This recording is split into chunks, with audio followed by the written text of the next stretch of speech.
Bueno, ¿cómo andan, gente? Espero que estén muy bien. En esta oportunidad tenemos nuestra penúltima clase. En realidad vamos a tener tres clases sin contar el after. Ya al final de esta clase, que ahora les voy a pasar a explicar el tema, vamos a comentar de qué va a ser nuestra última clase formal, que sería el workshop. Pero bueno, antes que nada, Miguel va a hacer un anuncio respecto al tema de las entregas finales. A ver, Miguel, ¿puedes hablar? Ahí está, sí, sí. No, una notificación. Nos pasó con los tutores en varias comisiones y en esta no quiero que pase. Les explico lo siguiente, chicos. El martes es la última, ¿no? Sí, el martes es el final. El martes, cuando termina el curso, a los tutores en la página nos dice muchas gracias por haber compartido esta experiencia. ¿Qué pasa? No podemos volver a habilitar una entrega que ustedes no hayan hecho. ¿Esto qué quiere decir? No, me quedó la última entrega procesado, pero la semana que viene la hago. Ahí viene un problema. Después de que termina el curso, si bien ustedes tienen los 20 días, no me deja habilitarles una entrega. Está como cerrado. Yo puedo corregir, puedo, si algo no estaba bien, decirle, che, mira, corregí esto y me lo vuelvo a entregar y no hay problema. Lo que no puedo es habilitar. Nos pasó en un par de comisiones ya y hay chicos que por ahí dejaron, bueno, ahí la última semana lo hago y no llegaron a entregar. Yo les digo para que mantengan el que está manteniendo el top 10 porque es un tema por ahí delicado. La persona que estuvo trabajando hasta el último momento y quiera entregar va a ver que el tutor puede corregir, pero no puede habilitar. Con el proyecto final no hay nada para hablar, eso no hay ningún problema, trabajan, no hay ningún problema. Recuerden que ese lo corrige Gastón, no lo corrigen los tutores. Yo hablo de todos los proyectos que corrigen los tutores, no se pueden volver a habilitar. Así que esta semana pónganse en contacto con su tutor si les quedó algo, que se los habilite, entonces ya lo solucionan y los dejan habilitados. Gracias, Gastón.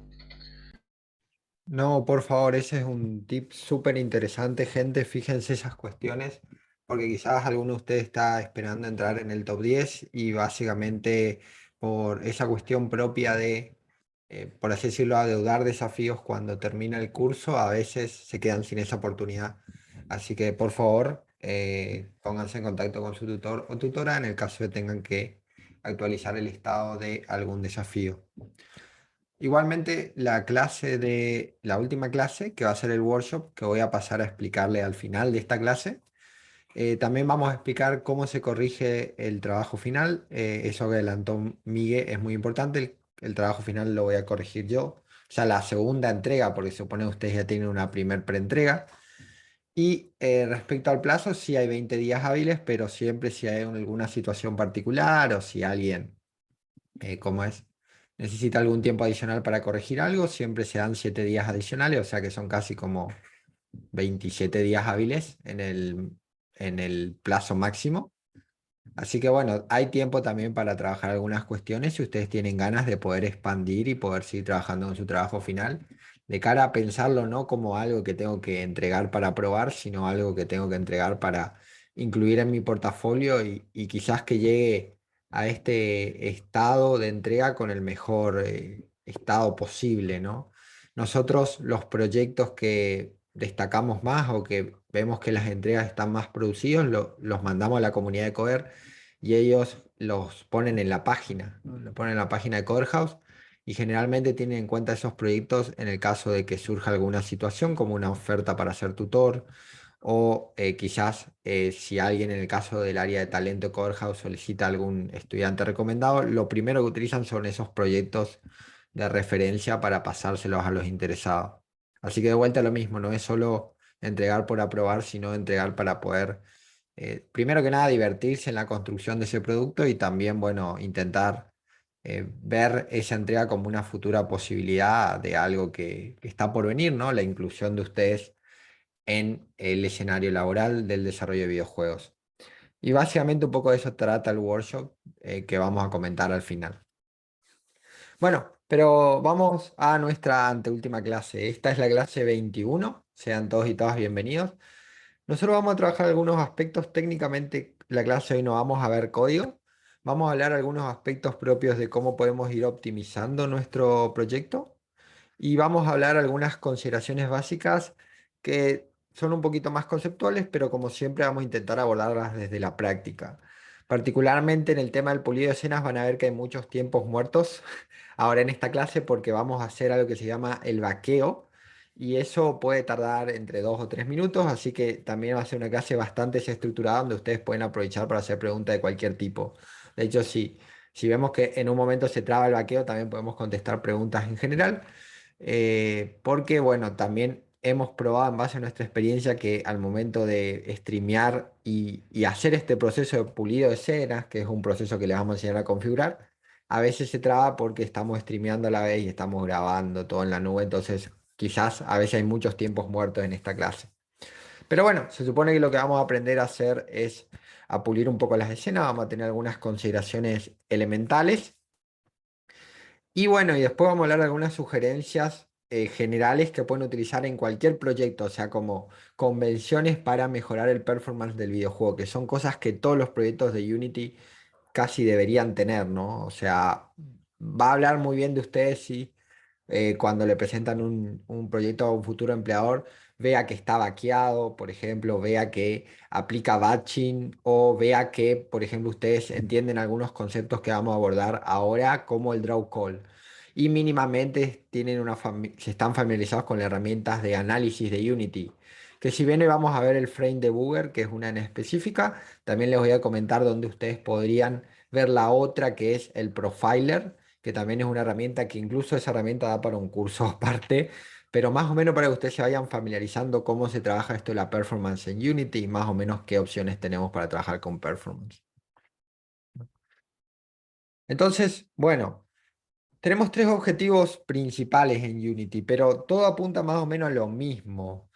Apunta a la necesidad de comprender qué cosas podemos optimizar en nuestro videojuego 3D más allá del código. Esto excede el tema del código fuente. Son cosas que podemos aplicar en nuestro proyecto que no tienen nada que ver con performance del lado del código. Porque un código técnicamente se puede hacer un poco más efectivo, pero generalmente el tiempo que se invierte en hacer más efectivo el código fuente es extremadamente superior al tiempo que se puede invertir en algunas configuraciones básicas que tienen que ver con cómo, por ejemplo, usamos las luces, cómo utilizamos los assets y los prefab, cómo, por ejemplo, configuramos ciertos elementos para que se rendericen o no. Esas configuraciones son configuraciones comunes a todos los proyectos que se pueden incluir y que tienen un impacto directo en el performance del videojuego, que no implica, por así decirlo, un coste adicional en la optimización de, por un lado, el código y también, por ejemplo, los mesh render y las texturas, que es algo que se puede optimizar. Por ejemplo, ustedes pueden tener un modelador o modeladora que tenga bastante conocimiento en cómo optimizar un modelo, ¿no? ¿Qué hace? Básicamente le quita los vértices y lo hace más sencillo técnicamente. Pero hacer eso implica un conocimiento técnico adicional, ¿no? Ustedes quizás no tengan ese conocimiento. Entonces esta clase está más orientada a cómo puedo optimizar mi proyecto en Unity sin invertir tiempo en la codificación y sin invertir tiempo en comprimir texturas o mejorar modelos 3D. Y hay bastantes técnicas. Una es el baking, otra es el batching y otra es el occluder. Son tres técnicas comunes. El baking, vamos a ver todas de qué se tratan, ¿no? Pero son tres técnicas comunes que son como la base performance en Unity general para todos los proyectos. Baking, batching y occluder. Las palabras en español casi que no tienen equivalencia porque baking sería como cocinado, lo cual no. Occluder sería como ocultar. Y batching no hay como una especie de palabra tan exacta en relación a lo que se quiere referenciar. Entonces, bueno, son tres técnicas comunes que en términos de performance de Unity podrían incluirse en todos los proyectos sin ahondar en aspectos particulares de performance que tienen que ver con mejorar un poco el código fuente o, por así decirlo, mejorar el tema de las texturas. Igualmente yo les voy a mostrar en esta clase donde ustedes podrían llegar a detectar un problema en el código fuente utilizando el profiler, ¿no? Pero bueno, eso ya excede un poco la clase hoy porque también debería darse, por ejemplo, un conjunto de clases para optimizar código una vez que ustedes ya tienen una base un poquito más amplia en lo que es la codificación en C Sharp. Por eso les digo, hay distintos niveles de performance. Este es el inicial que todos deberíamos dominar y después más adelante, a medida que están incluidos en la industria, van a aplicar o no distintas técnicas de performance, algunas ligadas al lenguaje, otras van a descansar en sus colegas de la división de arte que tiene sus propias técnicas para optimizar recursos. Eso también aplica a la música. La música también, por ejemplo, se puede optimizar exportando las pistas musicales en distintos formatos de grabación. Por eso les digo, hay una parte que pueden hacer ustedes como desarrolladora o desarrolladora, otra que no, ¿no? No, la valoración de los after es opcional. Los after son no obligatorios. Entonces, como pueden ver, clase 21, no tenemos desafío, así que va a ser una clase bastante desestructurada. Está más que nada orientada a ver cómo podemos llegar a constituir estos elementos, ¿no? Porque de hecho el tema de entregar el baking de luces es bastante difícil porque genera algunos problemas para corregirlo. Pero bueno, no hay desafío. Y la clase 22 tenemos el workshop, que el workshop va a ser una clase abierta. Y en esta clase abierta vamos a hacer dos cosas particularmente. Los primeros 20 minutos yo voy a designar a explicarle al menos, a mí me gusta hacer algo llamado los pathway, más o menos plantearle a ustedes posibles caminos que, que creo que pueden ser interesantes para seguir su formación, posibles roles en la industria que ustedes puedan ocupar con lo que ya saben en el curso o incluso estudiando un poco más, o posibles caminos de formación que también alguno de ustedes quizás quiere seguir capacitándose, no saltar de lleno al escenario laboral, sino seguir profundizando o incluso orientarse al emprendedurismo, ¿no? Y ver qué skills o dónde puedo empezar o por dónde puedo seguir para poder seguirme formando en Unity. Por el momento en Codehouse este es nuestro único curso en Unity, con lo cual o sea, hasta acá llegamos nosotros, sería básicamente el esquema. Más adelante probablemente se abran más ofertas. Codehouse está evaluando distintas ofertas de desarrollo de videojuegos. Incluso si ustedes están en el canal de Discord, lo cual si no están les aconsejo que estén. Incluso ahí están haciendo encuesta a la gente de comunidad para ver cuál va a ser el próximo curso de desarrollo de videojuegos en Codehouse. Pero de vuelta a lo mismo. A veces es bastante complejo ver cuál va a ser la oferta, entonces yo ya les voy a pasar algunos tips de por dónde pueden seguir, ¿no?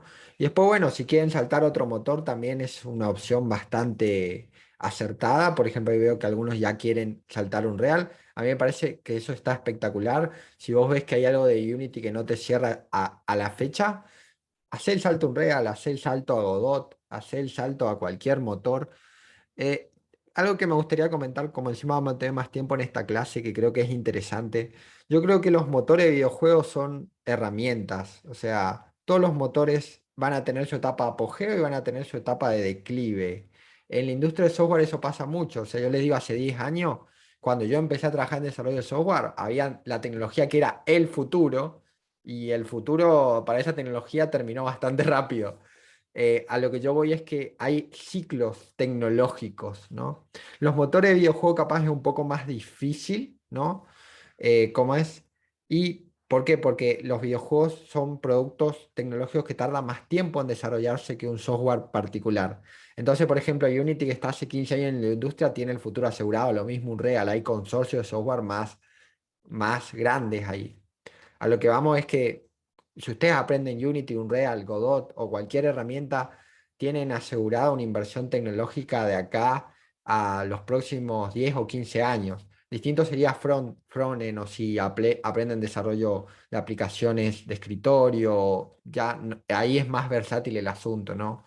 Porque siempre ahí hay una alta tasa de recambio. En cambio, en desarrollo de videojuegos, ustedes pueden aprender un motor generalista y ese motor tiene vida útil un poco más extensa que otros tipos de tecnología. Y después, ¿cuál es la tecnología del futuro? Eso lo decían ustedes. Yo esa analogía se las expliqué. Un cocinero o una cocinera va a ser igual de bueno si utiliza distintos tipos de hornos. O sea, obviamente que hay un horno más específico para cocinar distintos tipos de cosas, pero generalmente dependen sus conocimientos de desarrollo de videojuegos, no están ligados al motor, 100% ligados al motor, son transferibles. Ahora, cuando algunos de ustedes hagan el salto a Unreal, van a ver que hay muchas cosas que comparten y otras que no, pero las cosas que no comparten se le va a hacer fácil entender. Si hacen el salto a Godot, yo por mucho tiempo trabajé con Godot, ¿cómo es? Es más que nada lo mismo, ¿no? Lo que cambia es el lenguaje, lo que cambia es la forma quizás de codificar ciertas cosas, pero hay otros marcos de interpretación que usted una vez que desarrollaron un videojuego los van a cazar al vuelo, ¿no? Respecto a algunas particularidades, por ejemplo, de por qué Unity yo creo que está bastante bien. Algo que a mí me gustaría mencionar es que, por ejemplo, las fronteras entre motores open source y motores privativos son cada vez más difusas. Por un lado, Unity era algo antes extremadamente cerrado en términos de código, pero a la fecha tenemos cosas más abiertas como lo que yo le expliqué del Universal Render Pipeline.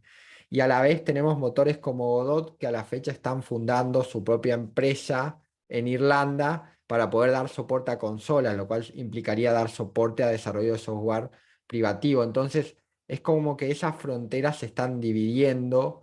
¿Por qué? Porque va a pasar más o menos lo que pasó con el desarrollo de frontend. En un momento el frontend, es decir, el desarrollo web, tenía esquemas bien delimitados y el software open source no era el estándar, pero ahora, por ejemplo, para compararle, ¿no? con otro segmento de la industria, en el desarrollo web todas las herramientas que se utilizan son open source porque necesitas herramientas que te permitan escalar para construir cosas. Y uno de los temas puntuales es el metaverso. El metaverso, lo que quieren llamar metaverso, que si a usted les interesa, también les voy a dejar algunos links de, de interés para que indaguen, necesita estándares abiertos, al menos en cómo se producen las cosas, porque lo que a nosotros nos quieren vender, que es el metaverso, es que vos ganás, por ejemplo, un arma en Fortnite y te podés ir a jugar GTA Online y lo usás igual. En términos de arquitectura, eso es bastante difícil de hacer porque cada motor tiene su propio sistema de empaquetado. Por ejemplo, Unity empaqueta las escenas con un formato, Unreal la empaqueta con otro, Godot la empaqueta con otro. Entonces necesitas, como dice ahí Jeremías, una interoperabilidad entre motores. Para conseguir eso necesitas alinear la tecnología con la que desarrolla videojuegos y en videojuegos hay demasiada tecnología que desarrolla videojuegos, ese también es un problema. Entonces, a lo que voy es que ustedes, si quieren hacer desarrollo de videojuegos, cualquier tecnología es una buena inversión, porque no saben en lo que se van a introducir y no saben básicamente cuál sería su inclinación. Y de eso vamos a hablar también en el workshop, depende mucho su inclinación hacia dónde vayan. Por ejemplo, si usted quiere hacer juegos mobile, yo les diría que descarten un Real, porque incluso aunque hay juegos mobile en un Real 3D, que son bastante interesantes, eh, la integración que ofrece Unity para hacer deploy en juegos 2D es, los servicios son otro nivel, pero más que nada porque van a tener cosas que van a buscar que estén optimizadas para hacer productos comerciales. Ahora, si quieren hacer desarrollo independiente no monetizable, cualquier motor es viable. Si quieren hacer, por ejemplo, juegos independientes o prototipar o trabajar para jams, por ejemplo, hay otros motores que son extremadamente versátiles que muchos de ustedes quizás nunca trabajen, como Default, Hips, Haxeflixer, que son motores donde vos montás juegos de plataforma así bastante rápido. Pero si ustedes quisieran aprender esos motores, los podrían aprender tranquilamente, ¿no? La tecnología no les va a delimitar cómo es eh, lo que quieran hacer. Si ustedes quieren hacer un RPG solo, que sería lo más complejo del universo, pero supónganse que lo quieren hacer, lo pueden hacer tanto en Unity como en Unreal, ¿no? Uno van a decir, ah, pero en Unity no puedo tener tanta calidad gráfica como en Unreal. Bueno, pero lo que pasa es que ustedes no vieron el potencial de lo que sería la Universal Render Pipeline en HD, que es espectacular. Por ejemplo, ustedes busquen, creo que lo pasamos por acá en el canal de Unity, el video que se llama Enemies. eh, es impresionante, o sea, es fotorrealismo en Unity corriendo dentro del motor en tiempo real. No sé si alguno de los tutores lo tiene que lo pase, o creo que lo pasamos acá, ¿no? Y es un grado de legitimidad interesante. Hay otro juego que se está diciendo ahora en Unity que tiene mucho realismo en términos de cómo se constituyen los gráficos. Dead Sonata me parece que se llama, que es el sucesor espiritual de lo que sería Soul Raven, si no me equivoco. Y ese juego también tiene unos gráficos espectaculares. Y de vuelta lo mismo, todo esto depende del tipo de juego que vendan y a quién se lo quieran vender, porque si ustedes quieren hacer un RPG para aprender, pueden hacerlo en cualquier motor. Ahora, si usted quiere hacer un RPG para vender, ¿qué plataforma va a ser el target? ¿Sus clientes van orientados al fotorrealismo, a los gráficos fotorrealistas? Ustedes piensen en todos los RPG que juegan, o por ejemplo, piensen en la gran mayoría de los juegos multiplayer que juegan o los MMORPG. ¿Cuál sería el MMORPG más fotorrealista, por ejemplo? No sé. O sea, no sé si realmente hay, obviamente que nosotros siempre miramos a futuro en términos de cuál sería la calidad gráfica con la que nosotros queremos jugar, pero también piensen que la calidad gráfica con la que queremos jugar, que se orienta a la máxima calidad gráfica, tampoco es un mercado bastante restrictivo. No todos los clientes de videojuegos tienen eh, computadoras gamer, por así decirlo. En términos monetarios, y eso también está muy instaurado en nuestra industria, es más probable que un negocio de videojuegos sea más exitoso si te orientas a mobile o acaso al gaming que si te orientas a RPG, por ejemplo. Eh, Sin ir más lejos, creo que Blizzard publicó hace poco su informe de cotizaciones y todos se sorprendían que decían que lo que ganan en mobile, que se introdujeron en mobile hace 2 o 3 años, suman todo lo que ganan en las otras franquicias en total. PC, consola, todo. En total lo que ganan en mobile es mucho mayor. ¿Por qué? Porque ustedes no se imaginan la cantidad de gente que hay jugando en dispositivos móviles, que nunca entran en un foro, que nunca hacen nada, simplemente juegan y viven la vida jugando y no es como que son agentes de visibilidad, pero el mercado mobile es mucho más grande que otros mercados y eso a veces no lo percibimos, pensamos que en realidad PC es lo más predominante, pero si se fijan en los números, en realidad no. Entonces, ahí ya depende qué ustedes quieran y eso es lo que más o menos vamos a hablar en el workshop para ir viendo, ¿no? Entonces, bueno, ese sería el esquema. Entonces, bueno, vamos a pasar a la clase hoy, que invertimos bastante tiempo contestando o ampliando esas consultas, pero también esa es la idea, ¿no? Ampliar un poco más. Y vamos a hablar de estas tres técnicas. Les voy a mostrar algunas cosas que le sumé con post-processing, que son cosas mínimas, pero que son interesantes. Son ejemplos que les mencioné, pero no los alcanzó el tiempo para desarrollar. Pero, por ejemplo, agarro un Power Up y automáticamente se activa el filtro eh, azul, verde, perdón, y recibo daño y se activa el filtro rojo. Eso es un caso típico de post-processing. Otro caso que ese sí hicimos en clase es que cuando yo uso la cámara en F3 tengo la cámara en vigilancia. Y otro caso que es un poquitito más interesante es, yo agregué acá estos edificios, porque estos edificios van a ser bastante útiles para trabajar con el contenido de la clase hoy, pero fíjense lo que pasa cuando entro al edificio. Automáticamente paso una cámara en primera persona. Esta cámara en primera persona tiene su propio post-processing, que lo que hace es le agrega otro tipo de vignette, le agrega un bloom y le agrega también un occlusion. Entonces, fíjense cómo el post-processing, a pesar que son filtros muy limitados, son filtros muy limitados, o sea, no es como que hay un universo de acciones. eh, Brindan una experiencia de juego bastante espectacular. ¿Y cómo se hizo eso? Bueno, como les mencioné, o sea, tengo tres cámaras. Una es la cámara que tengo acá, la cual aplica el filtro, ¿no? Aplica el filtro de rojo o verde. Después tengo la Tactic cámara, que es esa cámara que hicimos en clase, que es una cámara, ¿cómo es? Para ver de arriba. Y después tengo la otra cámara, la que la puse, es una cámara en primera persona, ¿no? Entonces la puse en el player, que la llamé FP cámara. Ni siquiera estoy utilizando Cinema Machine, o sea, es una cámara genérica. Y esa cámara tiene un post-process layer, lo único que hice fue utilizar distintos layers. Tengo un layer FP cámara, First Person cámara, y utilizo ese layer. Y lo que vengo acá es básicamente. Fíjense que acá dice nothing. Esto es un tema, cuando ustedes abren y cierran las escenas, a veces no se actualiza. No se actualizan los nombres, los tags y las escenas. Si eso les pasa, yo les recomiendo que eh, cierren y vuelvan a abrir la escena, pero el funcionamiento va a funcionar bien porque la escena está, pero a veces no se actualiza en el inspector. No sé, eso es un bug cuando importan desde GitHub algún proyecto. Pero bueno, acá por ejemplo tienen la cámara en primera persona y después lo que tienen son distintos post-processing. Tienen un objeto post-processing que es el Global Post-Processing, que tiene el vignette y el color grading, que el color grading aplica el filtro azul, el filtro verde o rojo en función de cuando ocurra un daño. Y después tienen el cámara, que el cámara tiene un vignette, el grain, que sería el elemento ese con el que hicimos la cámara táctica, Y como pueden ver, con eso ya básicamente tienen todos los elementos necesarios para poder transformar esto.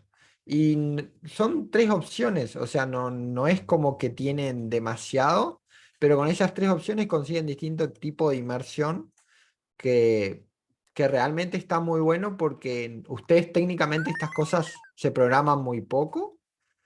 Si ustedes ya más o menos tienen la lógica de evento, por ejemplo acá. Para el caso de cuando entro en un edificio. Lo que hice es poner un área. Si entro en el edificio, invoco el método inWuilding. Y si salgo del edificio, invoco el evento outWuilding. Y estos eventos lo único que hace es activan y desactivan una cámara. Pero fíjense lo interesante de esto. Yo combiné esto con los Unity Event. Entonces, ¿qué pasa? Yo lo que tengo acá es que cuando yo vengo a el player, ¿no? Tengo en el player collision, in building, y tengo las tres cámaras y activo y desactivo la cámara en función de cómo es de la cámara que quiero utilizar y desactivo las otras. Y fíjense que con esto los eventos en Unity es como que le sumo otra capa de dinamismo. Ahora yo puedo configurar acá cuáles son los objetos que puedo o no activar al momento de entrar en una colisión. Y son pequeñas cosas que hacen la diferencia, ¿no? Quizás ustedes pueden decir, bueno, pero quizás esto sería mejor hacerlo por código. Claro, es viable hacerlo por código, ¿no?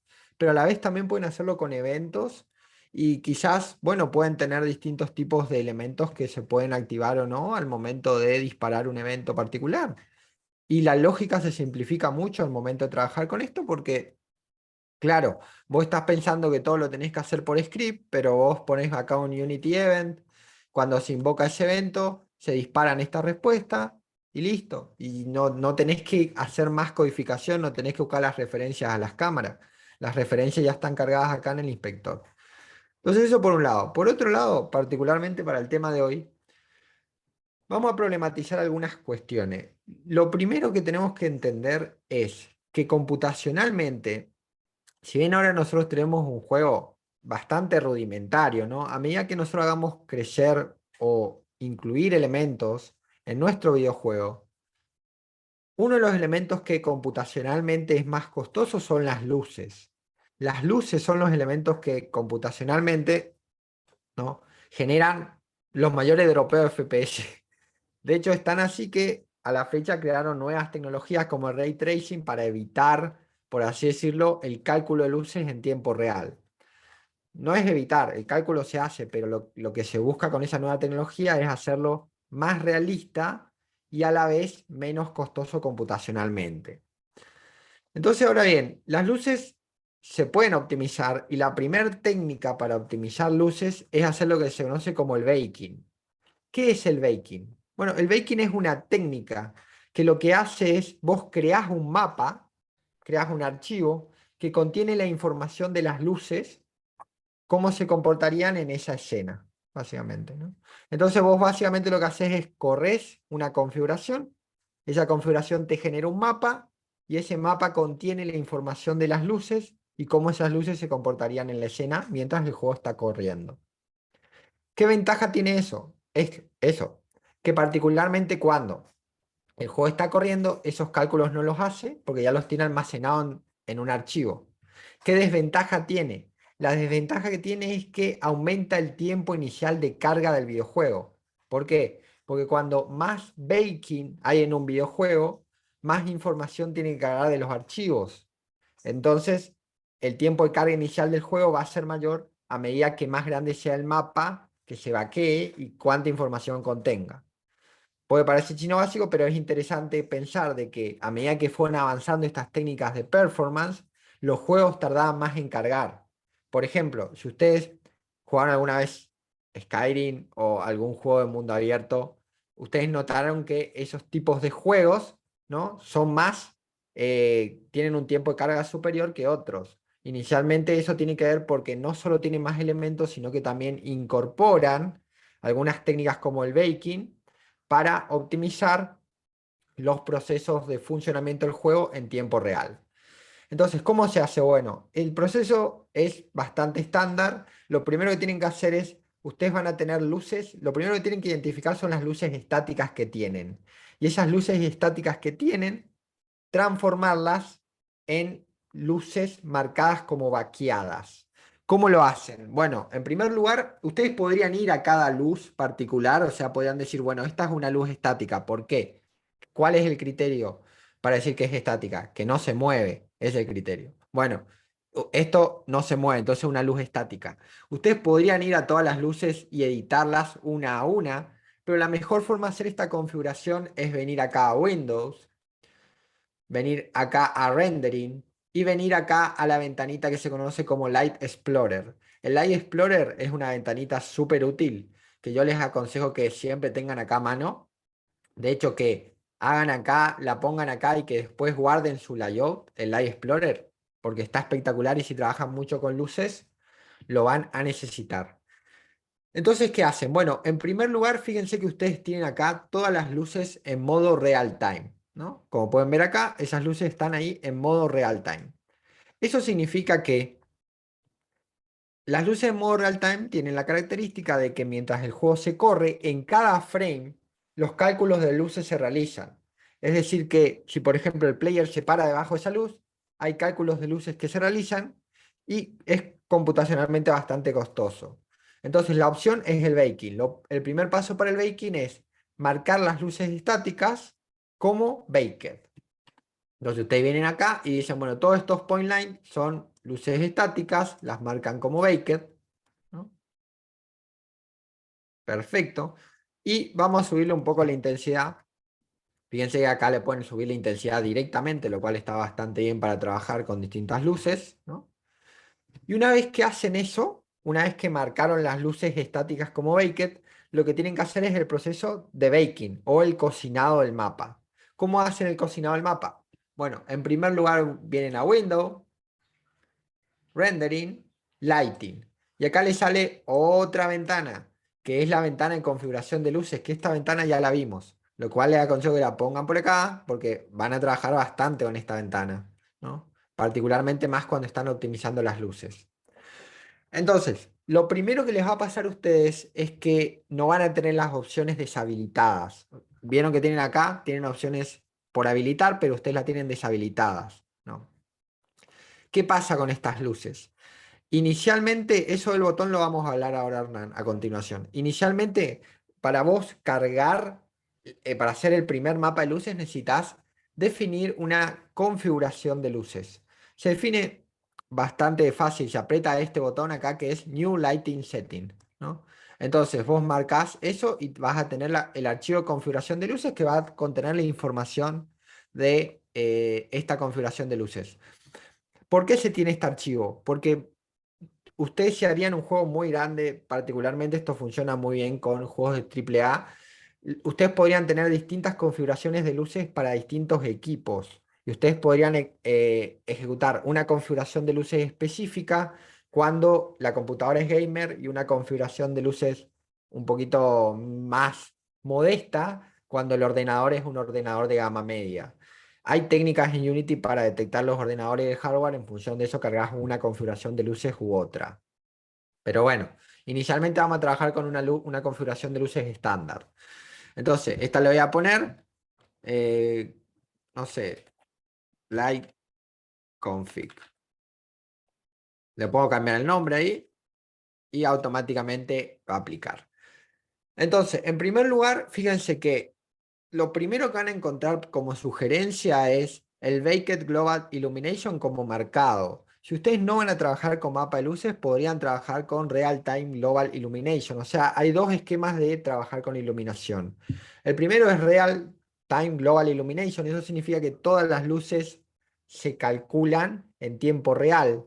Vamos a suponer que es como si fuera la vida misma, ¿no? Obviamente que es computacionalmente más costoso y no es recomendable, salvo que estemos hablando de un videojuego que necesite un realismo en términos de luces, apuntando al fotorrealismo, o que tenga otras técnicas de optimización, porque hay otras formas de utilizar Real Global Illumination, pero vos optimizás por otro lado, como por ejemplo utilizás lo que se llama generación procedural de cuadrantes, es decir, vos cargas una escena muy chiquitita Y después, cuando el player se va moviendo, cargas otra escena más chiquitita y esa escena sí tiene luces en real time, está espectacular, pero vos utilizás otra técnica para optimizar el renderizado de luces, ¿no?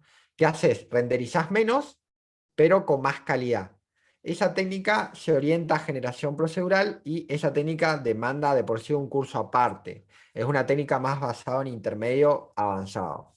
Inicialmente, tampoco es una técnica que sea viable, por ejemplo, para videojuegos mobile o para videojuegos low poly. ¿Por qué? Porque generalmente lo que va a pasar es que si vos tenés, por ejemplo, un juego de plataforma, tu player se va a mover muy rápido entre plataforma y plataforma. Si tus escenas son muy chicas, ¿no? Y vos vas a ir generando escena a medida que el player va avanzando, en función de qué tanto avance puede llegar a pasar inconsistencia. Quizás no termine de cargar la otra escena y hay problemas. Entonces, ese esquema que yo les digo de la carga por cuadrante generalmente se hace para mundos semiabiertos o mundos abiertos, donde a medida que vos vas avanzando se van incorporando o se va actualizando nuevas regiones, ¿no? Y así se consigue, por así decirlo, utilizar Real-Time Illumination, pero teniendo performance por otro lado. Entonces, el común de los mortales que o no sabe cómo implementar esa técnica o no tiene los recursos para implementarla, porque también hay que tener el recurso de hacer todas las escenas por separado, el tiempo designado para hacerlo. Y también eso está justificado si vos tenés assets de realidad triple A, o sea, de calidad triple A. Si vos no tenés assets en calidad triple A, si vos tenés todos los gráficos en low poly, como en este caso, ¿para qué vamos a usar Real Global Illumination? Solo para tener más costo computacional. Entonces, también esa relación tiene que ver con el setting del videojuego, ¿no? Por eso le dije que en esta clase iba a haber algunos aspectos teóricos bastante importantes. Entonces, una vez que yo hago esto, generalmente hay distintos tipos de light mode. El que se aconseja es el Shadow Max porque es aquel que contempla el tema de las sombras. Ustedes podrían tener un Subtractive que básicamente lo que hace se supone es que sustrae todas las fuentes de iluminación externa y a la vez es como que las sombras no se van a comportar de la misma forma que se esperaría, ¿no? O también tenés un Baked Indirect que en realidad no es ese vaqueo en directo es, por así decirlo, es un vaqueo de baja calidad. Podríamos llegar a decir que en realidad lo que se hace es, se cocinan las luces, pero no se aprecian como luces en relación a la sombra y la reflexión. Si vos, por ejemplo, tenés props, tenemos Reflection Prop acá, siempre se aconseja el tema del Shadow Max por el tema de contemplar lo que sería la reflexión y el sombreado, ¿no? Entonces, eso se deja por defecto. Igual, después en la documentación se explica distintos casos de uso de distintos tipos de Light Mode. Generalmente aconsejamos que contemplen el tema de las sombras. Y acá viene la verdad de la situación. Cuando yo vaqueo un mapa de luces, técnicamente lo que voy a hacer es voy a generar el mapa. Entonces, si ustedes no tienen placa de video, y es acá donde se viene complicado el asunto, ustedes van a generar esto con su CPU, es decir, con su procesador. Y probablemente esto les lleve un tiempo en función de qué configuración utilicen. Ahora, si ustedes tienen una placa de video, yo les aconsejo que cambien la opción Progressive CPU a Progressive GPU. Básicamente es de qué manera se va a generar o con qué elemento de tu ordenador se va a generar este mapa, ¿no? Bueno, básicamente al marcar con la GPU, este mapa se va a cocinar con la GPU. Una vez que vos marcas esto, de todas las configuraciones, las más importantes son la siguiente configuración. Esta configuración que ustedes ven acá, Line Map Resolution, es la configuración más importante. ¿Por qué? Porque va a determinar la calidad del cocinado del mapa. A mayor calidad se supone que más se asemeja, ¿no? A cómo es al resultado en real time de esas luces. Pero obviamente a mayor calidad, mayor va a ser el espacio de almacenamiento que requiera ese mapa y a la vez mayor va a ser el tiempo de carga que requiere ese mapa de luces. Entonces, quizás con mayor calidad vas a tener un mejor efecto, pero a la vez vas a tener un mayor tiempo de carga y dependiendo del tipo de juego que tengas, quizás no sea lo acorde, porque de nada te va a servir tener una resolución de 100 píxeles por unidad, que cómo se interpretan los píxeles por unidad. Bueno, básicamente es una condensación que se puede ver acá. Fíjense, si ustedes vienen en esta pelotita, ¿se acuerdan que les dije que tenían distintas formas de ver cómo se generan los escenarios? Acá abajo se les va a habilitar una opción que se llama Bakey Light Map, que solo se les va a activar si tienen la configuración de luces. Una vez que ustedes tienen esta configuración, acá van a poder ver el mapa de luces. Y acá ustedes cuando cambien la resolución podrían llegar a ver cómo esa resolución impacta en el mapa de luces.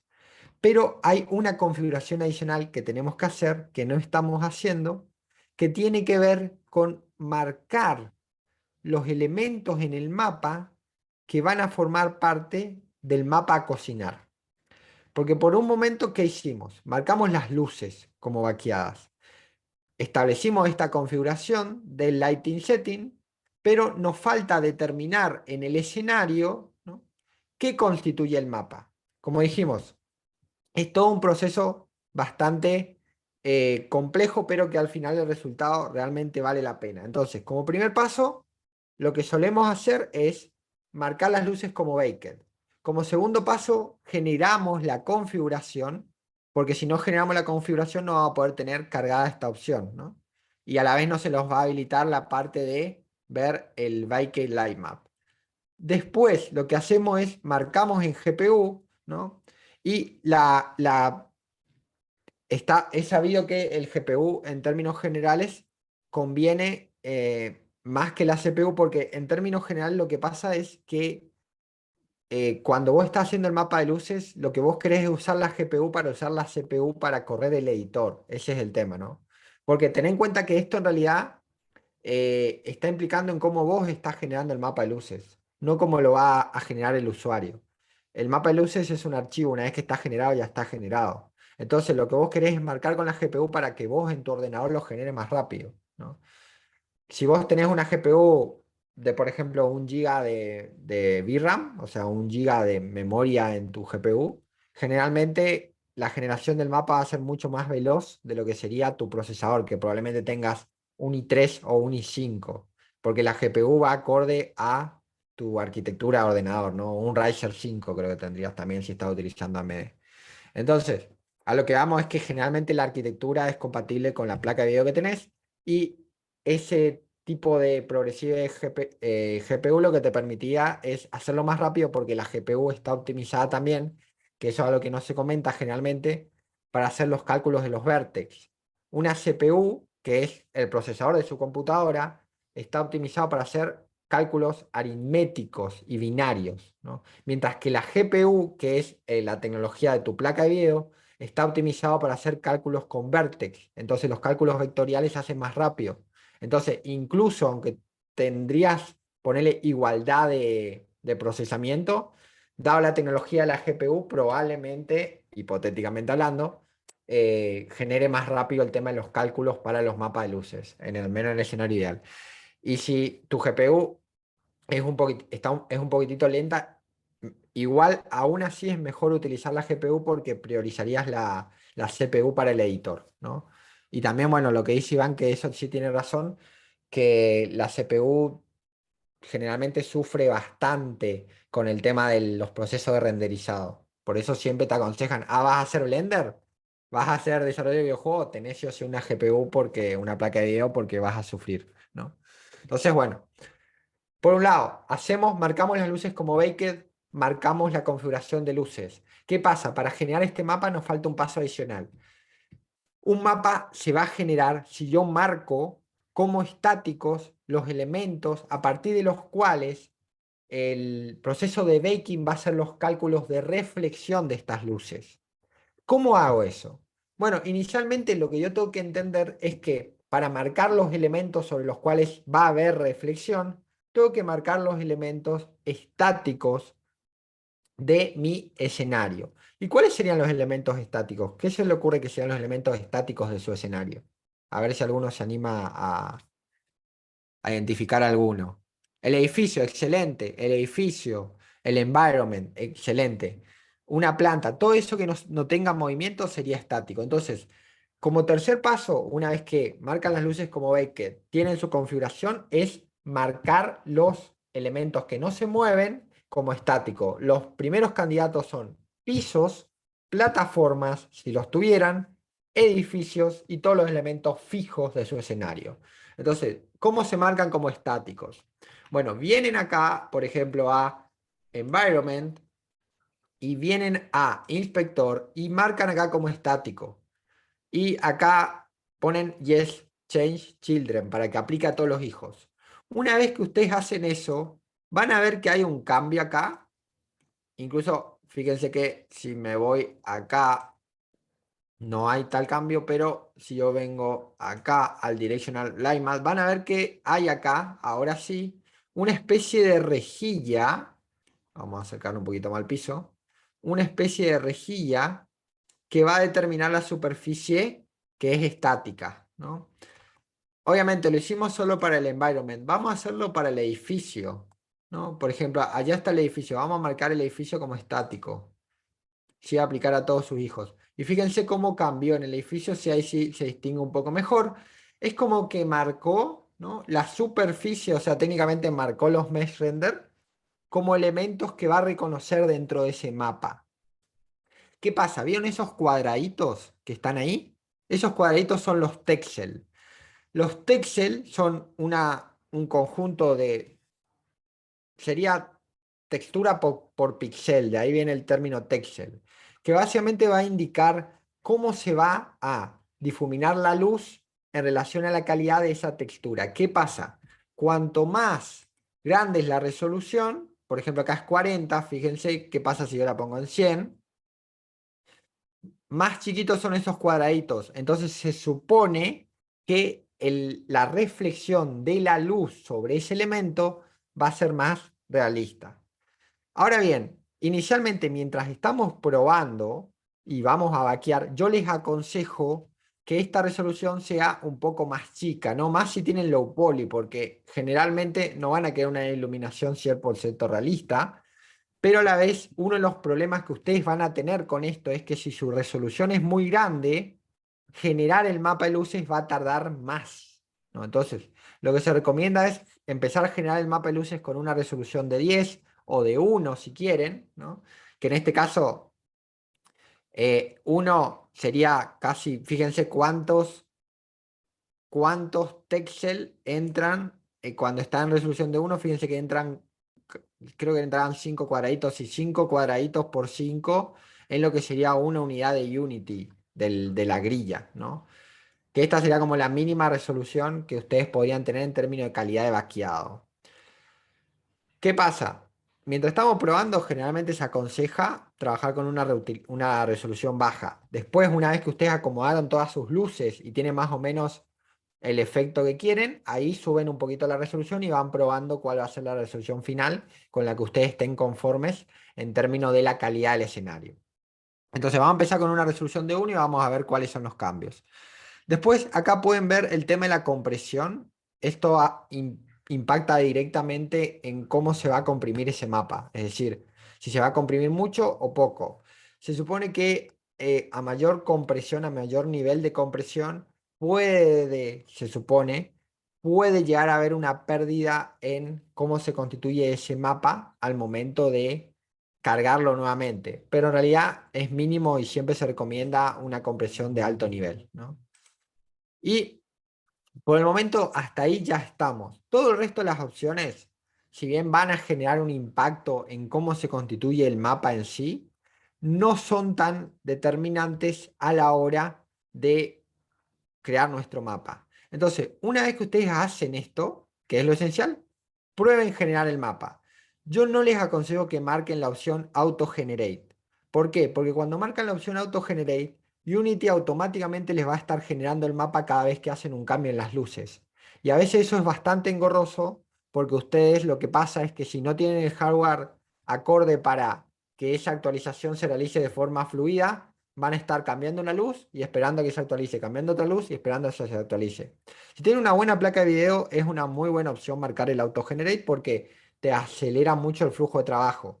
Pero si tienen un software, un hardware de una spec media, no les aconsejo que lo hagan. Particularmente si tienen un i3, yo le puedo asegurar que le va a empezar a explotar el tema de cómo una gráfica de un nivel, ponele 2 GB para arriba, funciona bastante bien. Funciona bastante bien, ¿sí?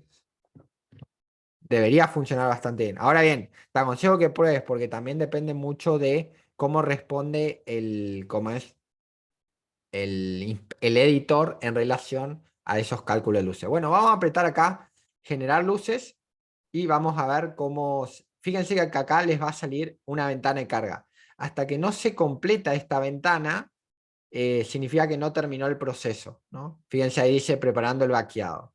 Ahora bien, este proceso puede tardar, y acá cuando estamos streameando tarda un poco más, porque estamos utilizando parte de nuestra gráfica para streamear, entonces generalmente cuando lo hacemos en vivo y en directo tarda un poquitito más. Pero no debería tardar tanto, al menos si es una resolución de 1, como ustedes vieron ahí, ¿no? Ahí se debería actualizar el tema del editor. Todavía fíjense que falta. Cuando una vez que termina de cargar todo, lo que les debería generar es una carpeta. Pero ahí ustedes ya empiezan a ver algunos cambios en términos de, fíjense, ahí hay como una especie de iluminación que sale de ese edificio. Ahí hay obviamente un efecto de Bloom que aplica una iluminación y también tienen una iluminación vinculada a las luces, ¿no? Incluso creo que va a empezar a lastrar un poquito la cámara, porque eso es lo que pasa cuando lo hacemos mientras streameamos. Generalmente, obviamente, lo ideal sería que ustedes tengan todo el hardware disponible para hacer este proceso mientras están generando el mapa de luces. Entonces, bueno, hasta ahí más o menos, en términos de ejemplos, ¿se entendió a grandes rasgos cómo es el proceso?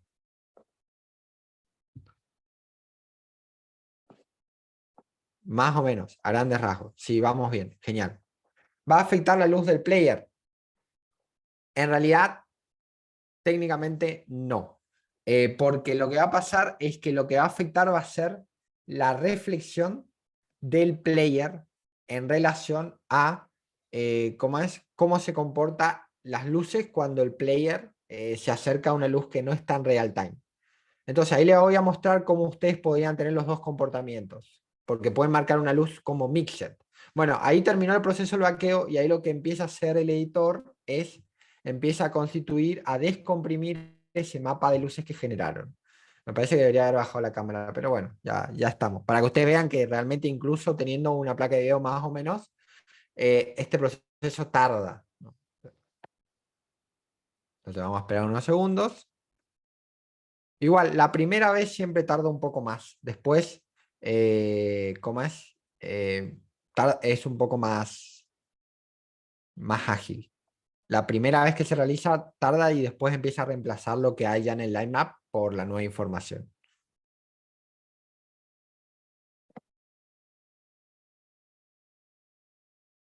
Sí, yo tengo un Razer 9 y tengo una 3070. Acá abajo dice la placa de video. No sé si la vayan a ver.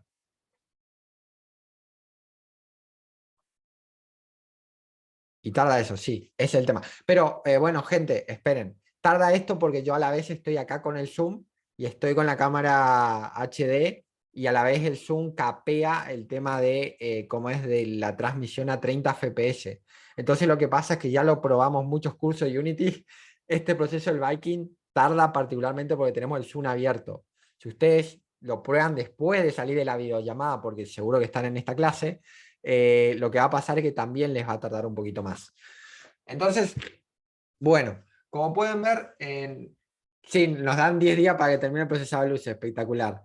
Bueno, como pueden ver, acá hubieron algunos cambios y cuando yo paso a lo que sería la vista de, no, la vista de shader, voy a ver que en realidad no hay tantos cambios en términos de iluminación. De hecho, si yo corro mi videojuego van a ver que no hay tantos cambios. Pero fíjense que qué pasó acá. Tengo las luces ahí como generadas en el mapa, pero las luces no existen. ¿Esto a qué se debe? No sé si recuerdan que nosotros teníamos acá un manager, ¿no? Que era el manager del día y la noche, al cual yo le podía definir si es de día o si es de noche. Si yo marco que es de noche, ahí se van a mostrar las luces y se van a mostrar perfecto, ¿no? Porque ahí están las luces y ahí está con la intensidad y encima con el bloom me genera un efecto espectacular, ¿no? Y podemos ya decir que más o menos funciona en términos generales. Ahora bien, ¿qué pasa cuando es de día, por ejemplo, cuando marco que es de día? Como yo vaqué el mapa de luces, esas luces me quedan ahí fijas, ¿no? Fíjense. ¿Por qué? Porque lo que yo hice fue vaquear esas luces, entonces las luces, básicamente el proceso de vaqueo es me imprime el cálculo de luces en el mapa. Entonces, si yo necesito luces que son estáticas, pero por alguna razón las quiero eliminar o se van a mover en algún momento, la configuración de tipo Baked no es la aconsejable. Porque fíjense que si la luz se mueve o se elimina, me va a quedar el halo de luz y no es lo ideal. Para el edificio no hay problema porque salvo que hagas desaparecer el edificio, como que no da, ¿entendés? Puede ser baked la luz del edificio. Pero para el caso particular de lo que serían estas luces, si estas luces desaparecen y aparecen, lo que se aconseja es que se marquen como mixed. Y esto también aplica para las luces del player. Incluso podría llegar a aplicar para la luz ambiental. Pero particularmente, generalmente la luz ambiental se aconseja que sea real time. Porque si ustedes hacen un cambio en lo que sería la luz, quieren que impacte inmediatamente. Entonces, pueden tener luces en real time. Por ejemplo, la luz de la linterna, que no la tenemos acá, pero la pueden tener luces en real time, no hay problema con eso. El tema es que asegúrense que las luces que están en real time sean las que realmente se justifican en la mecánica o sean a lo sumo 3 o 4 luces en real time que generan los efectos principales en los cambios de iluminación. Pero el resto de las luces se marcan. Si no se mueven, como vaqueadas. Y si se mueven en algún momento, como mixed. Entonces, fíjense, ahora las voy a marcar como mixed.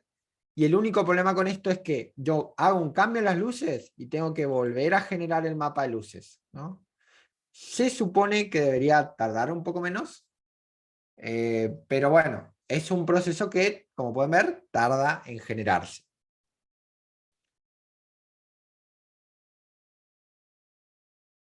Entonces, a ver, esperemos unos segundos y ahí vamos. Si hay alguna otra pregunta, la contestamos mientras esto se genera.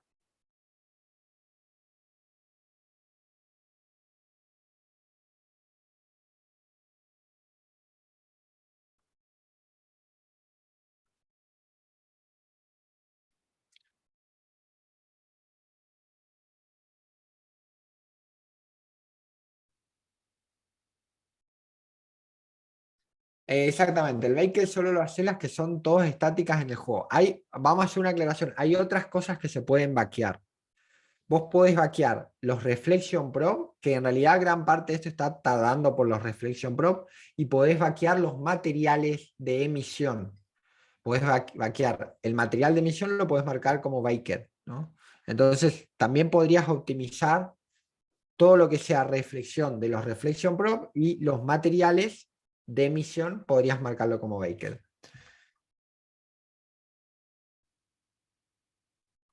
Sí, el Lighting Config simplemente apretás este botón que se llama como New Lighting Config, pero tenés que venir a Windows, Rendering, Lighting, y ahí se marca te aparece esa ventanita, que generalmente probablemente te aparezca emergente.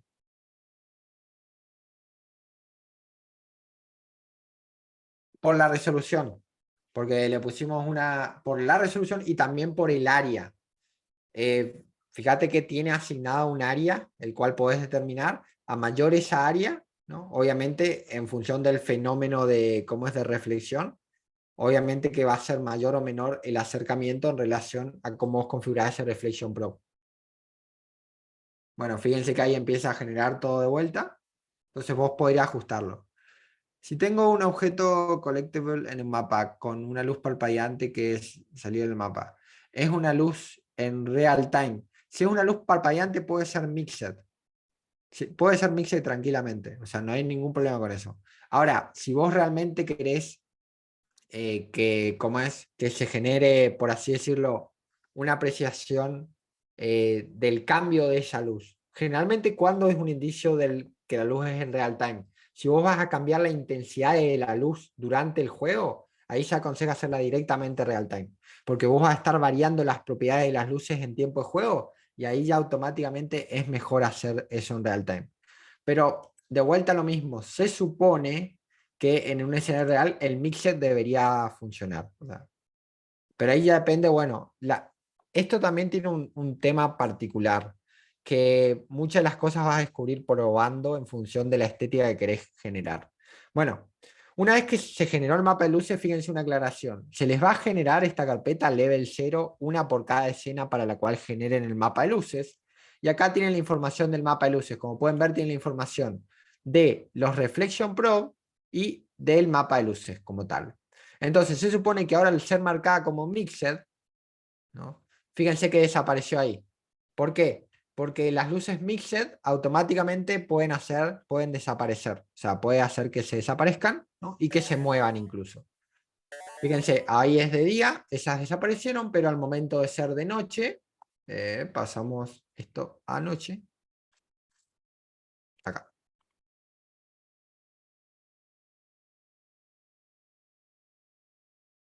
Ahí están las luces vaqueadas y no vamos a tener ningún problema.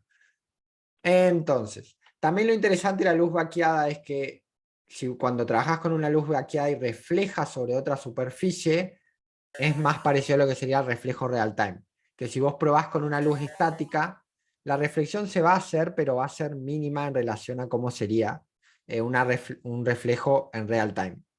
De vuelta a lo mismo, quizás el ojo humano no lo detecta, depende del juego. Si vos estás jugando en plataforma, te puedo asegurar que no te vas a dar cuenta si la luz está en real time o vaqueada.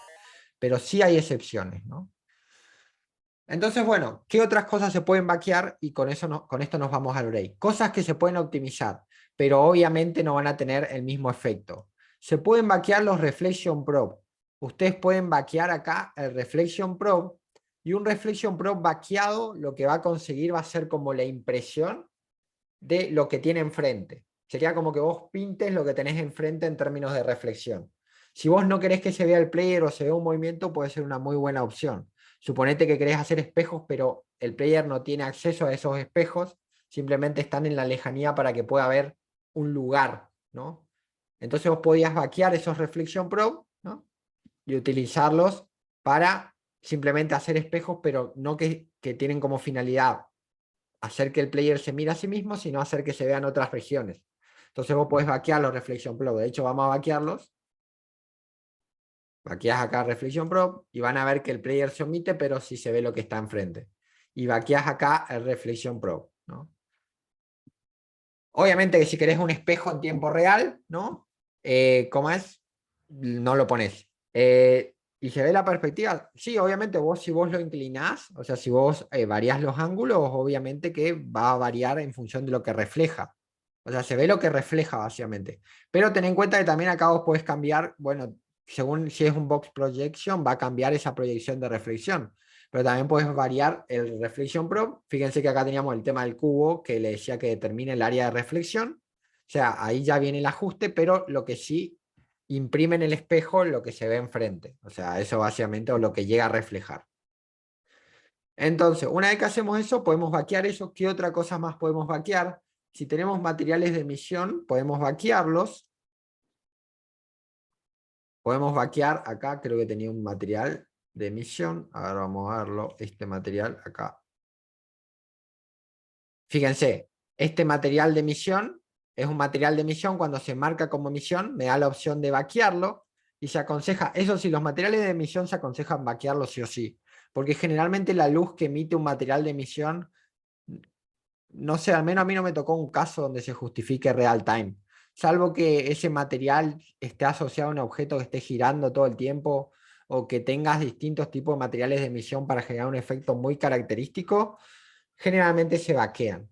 Dependiendo del contexto, les digo, a mí que me toca trabajar en VR, se vaquea todo, porque en realidad los efectos de luces de la inmersión, si bien te generan una aproximación bastante realista, podrías tener luces en real time, son time consumed, por así decirlo, consumen mucho performance, ¿no?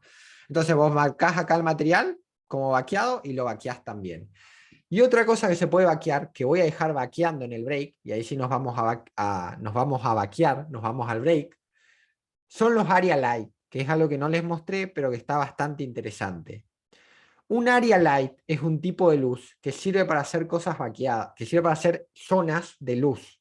Y esas zonas de luz están vaqueadas. Fíjense, se los voy a mostrar acá. Clic derecho, perdón, create, ¿no? Y acá voy a crear en light, area light. Selecciono area light, lo creé en el Wilden, nada que ver, pero bueno, vamos a quitarlo afuera. Selecciono un area light y fíjense que nos va a dar una especie de cuadrado. Vamos a ponerlo acá afuera para verlo bien. Nos va a dar una especie de cuadrado así. Este cuadrado, lo que sería en el tema de las area light, se utiliza bastante para hacer todo lo que sería zonas de luz, particularmente pasillos con cierto tipo de iluminación, y también se utiliza bastante para hacer carteles de luces o cierto tipo de ambientación de tipo panel lumínico, pantallas, televisores, computadoras, todo eso. Con eso funciona bastante bien el aire light. Entonces, lo primero que voy a hacer va a ser rotar esto. Vamos a ponerlo acá en 0 o no, 90. Acá. Y 90 acá. Para que rote hacia abajo, vamos a ampliar el tamaño de esto. Se amplía acá, 5 y 5. Vamos a poner un color, por ejemplo, bien distintivo. Vamos a ampliar la intensidad de esto en 5. Y fíjense, si ustedes lo ven así, no ven nada, porque en realidad esa luz solo se ve si se vaquea. Entonces también es un tema para depurar esa luz. Y en realidad los area light existen así porque se supone que se usan con el auto-generate. Entonces vos incluís una area light, se genera automáticamente, entonces ves automáticamente el cambio. Pero acá, si ponemos el auto-generate, los voy a patear a toda la llamada. Así que vamos a generar acá la luz y vamos a ver el cambio. Fíjense, automáticamente a medida que se genera, ¿no? Se empieza a ver que es un área donde se irradia cierta luz. Fíjense que mi cámara también se empieza a trabar porque obviamente estoy generando. Pero como pueden ver, el area light está bastante bien. Y les digo, esta cosa se puede utilizar tanto para definir regiones de luces, particularmente, o también para hacer paneles o pantallas. Entonces, ¿qué pasa? Cuando vos se supone que tenés una pantalla, no tenés solo el material de emisión, también tenés una luz que irradia a los alrededores, y esa luz no se puede simular con el material de emisión. Entonces se simula con un area light. O sea, se pone el material de emisión sobre una superficie y se pone el area light para irradiar luz en un cuadrado o incluso en un círculo, ¿no? Entonces, para eso se utiliza generalmente. Entonces, hasta ahí, ¿cómo estamos? ¿Se entendió esta técnica de, ¿cómo es? De performance? Obviamente lleva bastante tiempo vaquear, ¿no? Pero al menos se tienen consideraciones generales. Las luces estáticas se vaquean, se les marca como Baker. Después, si una luz se mueve y no es tan importante el cálculo que realiza, se marca como Mixed. Si es una luz a la cual se va a cambiar la intensidad, ¿no? Y se va a cambiar, por ejemplo, el rango, se marca como real time, porque generalmente como mixed no se van a ver esos efectos. Obviamente, como dice Francisco, esto es la base, ¿no? Pero básicamente es la situación. Hay que tener, no, el tema es que Zoom está mal optimizado para hacer estas cosas. O sea, no es un problema de la máquina, es un problema que realmente Zoom capea en 30 FPS el tema de el stream, y entonces cuando empiezan a aparecer estos procesos demandantes, lo que pasa es que empieza a dropear a full. Entonces, lamentablemente es algo de la plataforma y no hay todavía una plataforma que... Bueno, en realidad sí, pueden streamear con OBS y hacer un live streaming en YouTube, y ahí tendría 60 FPS por segundo el tema del renderizado de tu pantalla. Incluso si te da el hardware a 144 te permite streamear YouTube. Pero bueno, es lo que tenemos. Eh, entonces, una vez que ustedes realizan esto, como plus, lo que tienen son las area light, que están bastante bien para hacer estas regiones de luz. Les aconsejo que lo prueben, pero de vuelta, esto es la base de lo que sería la teoría de luces vaqueadas.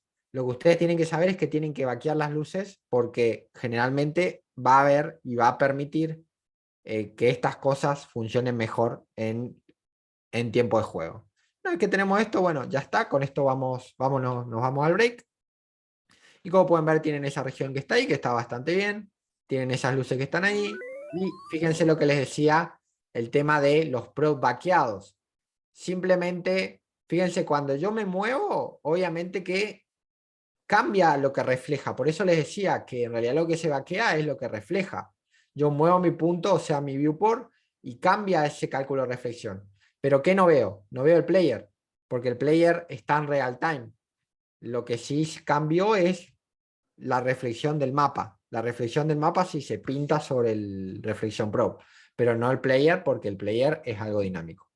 Entonces, más o menos, está interesante en ese sentido. Bueno, gente, vamos al break y volvemos. Y ahí volvemos con las otras dos técnicas.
Bueno, gente, vamos volviendo.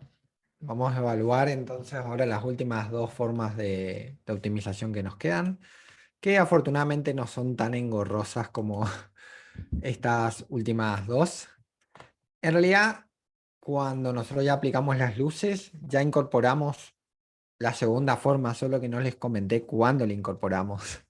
Pero la idea más que nada de cómo es de identificarla es por qué básicamente es una técnica de optimización.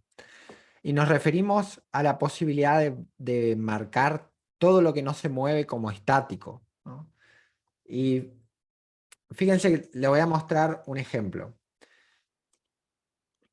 Vamos a replegar todo esto y vamos a analizar. Afortunadamente no vamos a vaquear más, entonces por lo menos no se va a perder la cámara y la voz mientras en este proceso. Entonces, lo primero que tenemos que identificar es que cada vez que nosotros metemos un GainObject en la escena, y a este GainObject obviamente le agregamos una primitiva o un modelo, ese tiene un mesh render, ¿no? Y cada vez que, independientemente del tipo de mesh render que exista, ese mesh render se tiene que renderizar. ¿Se acuerdan que estamos hablando del proceso renderizado? De tomar ese modelo 3D y dibujarlo en la pantalla, ¿no? Y después, obviamente, no solo dibujarlo, después, sino pintarle la textura con su respectivo color y todo ese proceso, ¿no? Y básicamente lo que pasa es que esas llamadas de dibujado, que se conocen como draw call, a veces se pueden optimizar. ¿Por qué se pueden optimizar? Porque vos fíjate, acá tenés un edificio y mirá el edificio este está acá compuesto por cuatro elementos similares. Está compuesto por ejemplo, el techo son, me maté con el diseño de esto, ¿no? Me maté acá con replicando cuatro techos que tenía cada un modelo base, ¿no?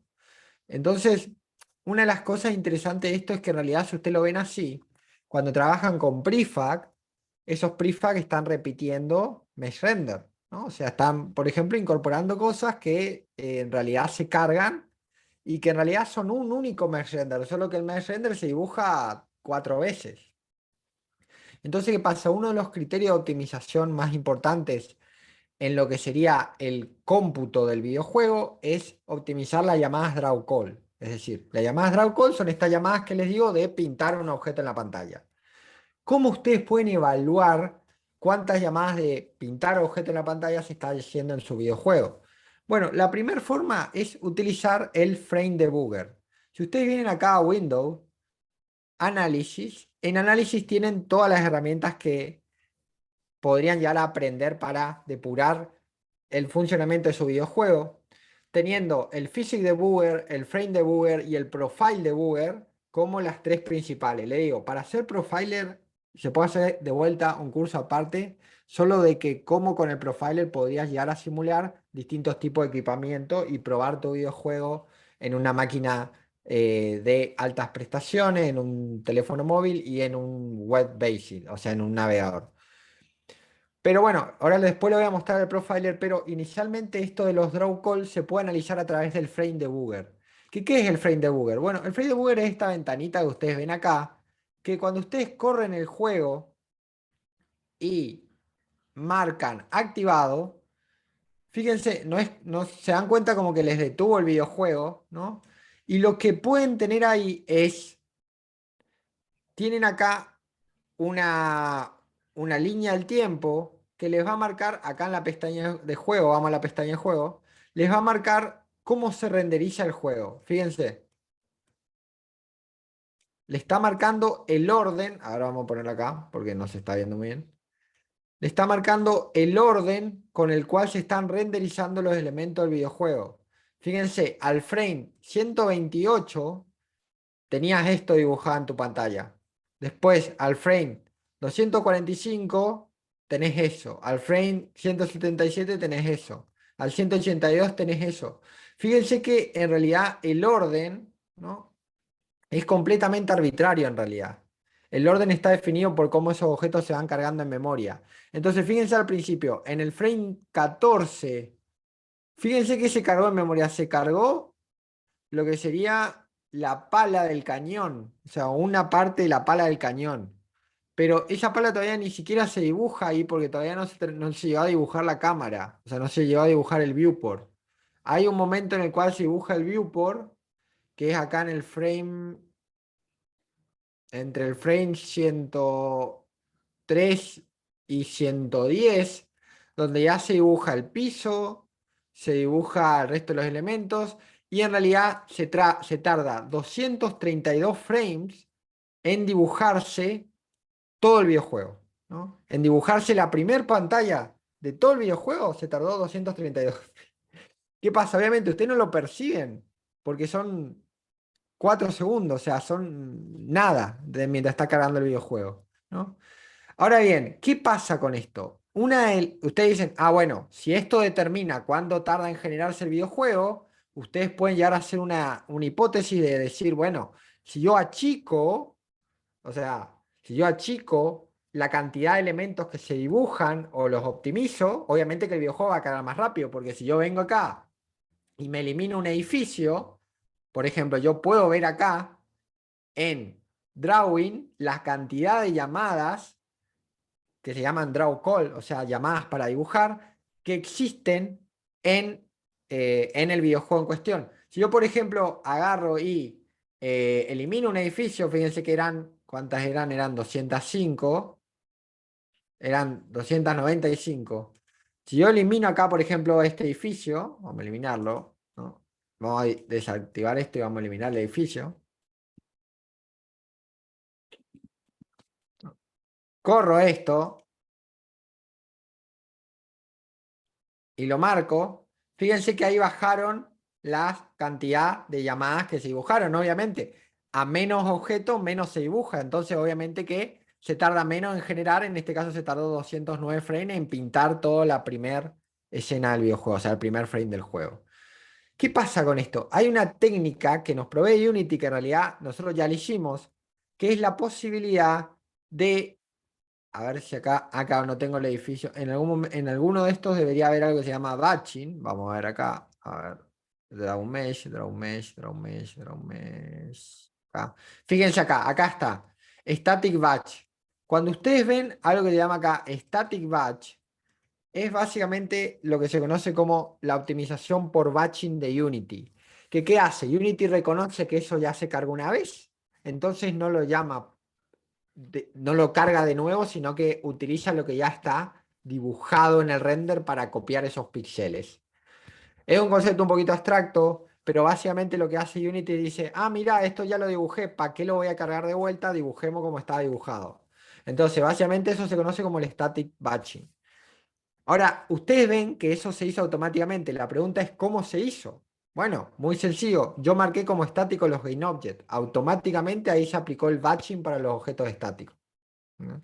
Entonces, eso es lo primero.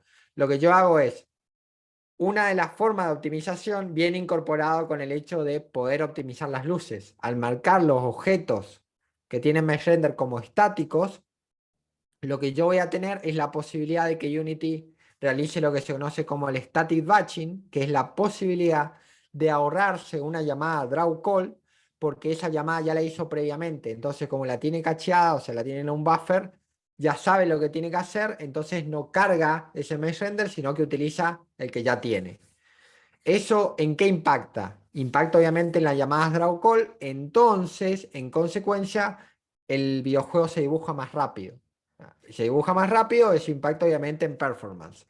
Entonces, simplemente para hacer un escenario, imagínense, si yo vengo acá, hago y duplico este edificio, vengo acá, ¿no?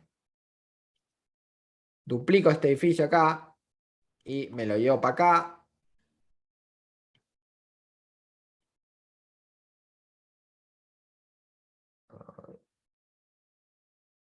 No lo estaría pudiendo seleccionar. Ah, estoy en runtime, espectacular, claro. Ahora sí. Bueno, y perdí el edificio, espectacular. Bueno, suele pasar. Bueno, imagínense, bueno, igual ya perdí el edificio, así que vamos a agarrar y vamos a hacer el ejercicio con este portal.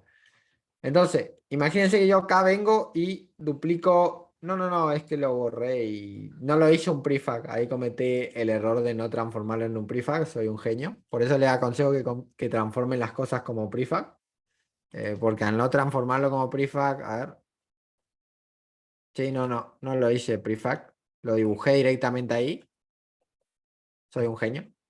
Pero bueno, cosas que pasan. Lo que vamos a hacer es probar con esto acá, ¿no? Porque fíjense que incluso como yo hice ese cambio en runtime, si yo le hago control Z, va de vuelta a las cosas, a ver, le hago control I y no, hasta ahí nomás. Entonces eso pasa por haber eliminarlo, por eliminarlo y duplicarlo en runtime. Pero bueno. Y por eso le digo que también toda estructura que hagan, transfórmela en prefab a veces porque la pueden llegar a perder como me pasó ahí. Y yo no transformé eso en prefab porque dije no lo voy a usar. Así que lo que voy a hacer es incluir este portal para que veamos la diferencia. Voy a incorporar este portal acá y este portal acá, ¿no? Entonces, ahí fíjense, tenemos tres portales. Esos portales, ninguno está marcado como estático. Entonces, vamos a ver, por ejemplo, que si yo corro el juego y vengo, obviamente, nuevamente acá a Window, Análisis, Frame Debugger y corro esto acá, voy a tener 245 frames y tengo 234 llamadas de tipo draw. Ahora, ¿qué pasaría si yo, por ejemplo, vengo acá, ¿no? Y ahora, estos portales que tengo acá, acá y acá, a estos tres portales los marco como estáticos. Al marcarlo como estáticos, estos van a estar dentro del mapa de luces. Y ahora hago de vuelta la evaluación en términos de frame, ¿no? Y vengo acá. Y van a ver que no es tanta la diferencia, pero hay una diferencia significante. Porque digamos que hay bastantes elementos, tampoco es que... Vengo acá, corro. Y como pueden ver, ahora tengo 208 draw. No son tantas, no bajaron tantas porque recuerden que en realidad estas llamadas draw van a variar en función de qué tantos objetos tenga este edificio. Pero aún así, si ustedes marcan objetos como estáticos, van a tener en algún momento un static batch. Ahora vamos a ver dónde se empieza a generar esto. A ver, en qué frame se empiezan a generar los portales.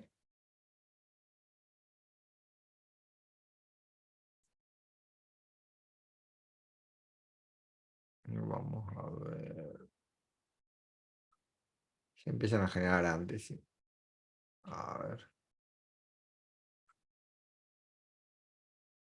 Por acá. Acá está. Acá tenemos un static batch. Tenemos un static batch y otro static batch. Entonces, esos son llamadas drawcal que se ahorraron, ¿no? Entonces, está bueno. O sea que conviene marcar el piso y todos los edificios estáticos como estáticos.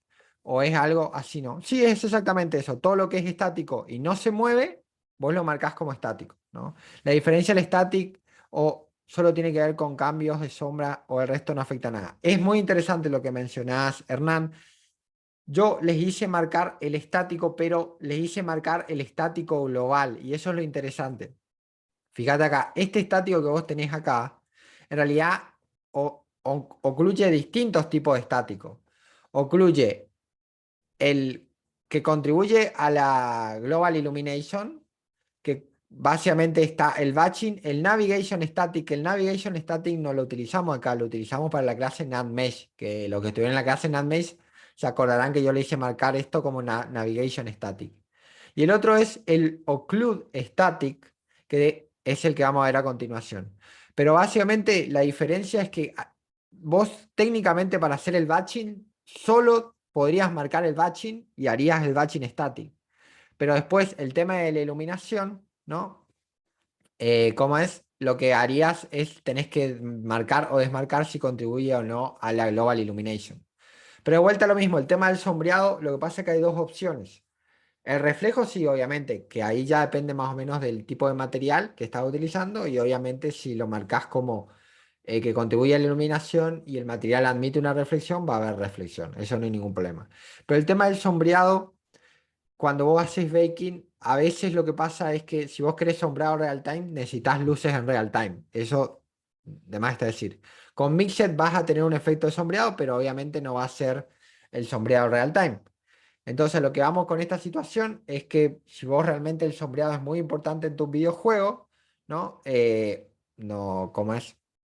Deberías utilizar luces en real time. Pero bueno, depende del juego, ¿no? Vos fíjate que acá tenemos sombreado y no estamos utilizando particularmente acá, pero acá tenemos en negro. A ver, vamos a ver. Claro, porque no está marcado en real time. A ver, vamos de día. Vamos a cambiar el manager. ¿Dónde está? Acá. El day manager. Y sí, y ahí tenemos el sombreado de día. Pero acordate, lo que pasa es que yo de noche le quité el sombreado, porque le quité el sombreado a la configuración de luces, ¿no? Lo hago por código, pero de día vos tenés sombreado y ese sombreado está ahí porque la luz ambiental sigue siendo como es en real time, entonces el cálculo de sombreado se hace. No es el mejor sombreado del universo, pero es un sombreado al fin y al cabo, lo mismo el sombreado de las palas, ¿no? No es un sombreado en alta calidad, pero es un sombreado. Obviamente que a mayor calidad del vertex, o sea, a mayor calidad del mesh render y de la fuente de luz, mayor va a ser la calidad del sombreado, pero bueno, ahí ya obviamente vas a tener un impacto en términos de performance. Si el árbol no tiene animación, ¿se considera estático? Es correcto. Si el árbol no se mueve, se considera estático. La animación va por otro lado. Vos podrías animar el árbol, pero al ser estático, el mesh render se quedaría ahí. Lo que variaría sería obviamente que, cómo es que vos podrías animarlo con una animación de idle. Y esa animación, obviamente, en términos de sombreado, no va a impactar de forma tan realista, pero lo podrías marcar como estático, o lo que podrías hacer es marcar como estático el tronco o los troncos y las ramas y animar solo la parte que se mueve, ¿no? Eso también es algo que se puede hacer, pero ahí ya depende mucho de que toda esta técnica, aplicarla de forma general, es un lujo, porque vos marcás estático, estático, estático y decís, tengo performance gratis. Ahora, vos marcás, empezás a dividir las cosas y ahí ya es una inversión de tiempo, ¿no? Pero de vuelta a lo mismo, si son árboles, eso es bastante interesante. Eh, si vos estás utilizando Terrain, que no mostramos acá Terrain, ahí sí, esas hojas sí, son, como está mencionando ahí Miguel, son en real time. Yo me refería más que nada a un árbol low poly. Vos podrías marcar el tronco, ¿no? Y todos si no vas a animar la hoja, marca todo como estático y listo. Ahora, si vas a animar las hojas o vas a animar el árbol, de por sí lo podrías animar con una animation. Ahí ya hace estático una parte y la otra parte no, hace la dinámica. Siempre y cuando quieras un fenómeno de iluminación. Ahora bien, te voy a decir lo siguiente, si vos no estás trabajando con iluminación en tu juego o no es determinante para la mecánica, como que marcas todo estático si no se mueve y listo. Entonces, hasta ahí a grandes rasgos, a ver si se me pasó alguna pregunta. La funcionalidad del portal no varía. Lo que varía es que vos marcás el portal como estático y al ser estático vos le indicás a Unity que eso no se mueve. Entonces, al no moverse, básicamente lo que puede hacer Unity, particularmente con el batching, es decir, bueno, tomo este GameObject que cargué que es estático, ¿dónde es la posición del otro transform? Bueno, este transform utiliza el mismo mesh render, sí, perfecto, dibujale esto, ya está, eso es lo que hace. Pero como podés ver, el cambio es significativo, pero lo sentís más cuanto más elementos tenés en tu escenario. Y cuanto más prefab utilizás, más lo sentís. Eso también es importante. Cuanto más prefab utilizan, ustedes más van a sentir la ventaja de esto. Entonces, como vieron, si usted lo marca como estático, automáticamente tienen incorporado un batching. Ahora bien, ¿qué pasa con los elementos dinámicos? ¿Tengo batching para los elementos dinámicos? Sí, hay una técnica que pueden utilizar que cuando los objetos se animan, generalmente, obviamente, ahí también hay llamadas draw call, porque cuando el player se empieza a animar, hay llamadas de tipo draw call, y Unity a ustedes les provee la posibilidad de poder llegar a optimizar algún tipo de llamada de la pintada de la animación. Ahora bien, yo les voy a aclarar una cosa. Si ustedes tienen una animación muy realista, no se les aconseja utilizar el dynamic batching, que es la técnica que vamos a ver ahora, porque a veces hay pérdida de frame. porque no se llega a dibujar toda la animación, porque lo que hace Unity dice, ah, mira, este cuadro se parece a este cuadro, vamos a reutilizarlo. Y capaz puede haber un corte en la animación o un loop en la animación. Pero de vuelta a lo mismo, toda esta lógica se está aplicando con la idea de que ustedes están haciendo un juego que no tiene animaciones en AAA. Entonces, si no tiene animación en AAA, apuntan a mobile, a PC de bajo requerimiento, de mediano requerimiento, lo que hacen es aconsejado utilizar también el Dynamic Batching. ¿Y cómo se utiliza el Dynamic Batching? Es mucho más sencillo que lo que hicimos. En vez de marcar todos los objetos como estáticos, vienen acá a Edit, Project Setting, viene acá la configuración de Player, que generalmente es la que le aparece por defecto, y buscan acá abajo en la configuración de otras configuraciones, a veces le puede aparecer replegado, la amplían, buscan acá Static Batching, que yo acá ya lo había marcado. No, Dynamic Batching, ¿no? Fíjense, el Static Batching está marcado por defecto, lo que marcan es Dynamic Batching, ¿no? El Static Batching se supone que si ustedes tienen un objeto estático lo van a querer hacer. ¿Podrían haber casos donde no necesitan static batching? Sí, podrían haber casos donde no necesitan. ¿Cuándo? Cuando vos no querés que el motor realmente tome la decisión de optimizar, como es un mesh render. ¿Por qué? Porque, por ejemplo, si vos tenés un edificio, acá nuestro edificio es el edificio reutilizado, todas las paredes son iguales y todas utilizan las mismas texturas. Ahora, si vos, por ejemplo, tenés un edificio, un castillo, donde cada pared es única, porque tu juego es extremadamente artesanal, y apela al fotorrealismo, ahí quizás si vos marcás como estático para las luces, no querés utilizar static batching porque capaz Unity asume que porque utilizás el mismo mesh render se van a pintar iguales. Y en realidad no. Quizás utilizan el mismo mesh render, pero la textura que se utiliza para pintar sobre esa pared es diferente. Entonces Unity capaz no hace esa diserción, dice, ah, mira, son el mismo mesh render, son el mismo prefab, chao. Entonces quizás en ese caso no quieras utilizar static batching. De vuelta a lo mismo. Si es un juego AAA donde todas las paredes son distintas, es un escenario donde se me ocurre que no podrías utilizar static batching.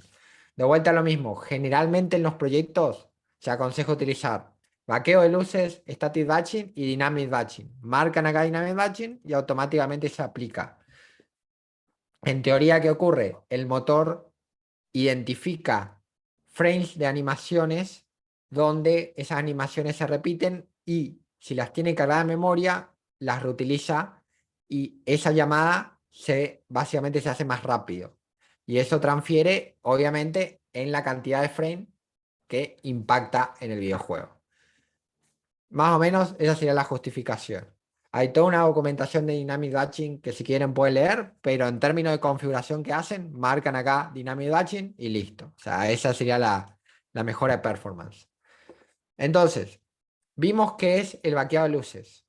Vimos qué es el batching. Nos queda ahora ver qué es el occluder. Y aplicar occluder de vuelta a lo mismo, está ligado de vuelta a la configuración estática. Si vos marcás objetos como estáticos, como por ejemplo nuestros elementos que no se mueven, cuando los marcás como estáticos global, ¿qué pasa? Estás activando un montón de opciones estáticas.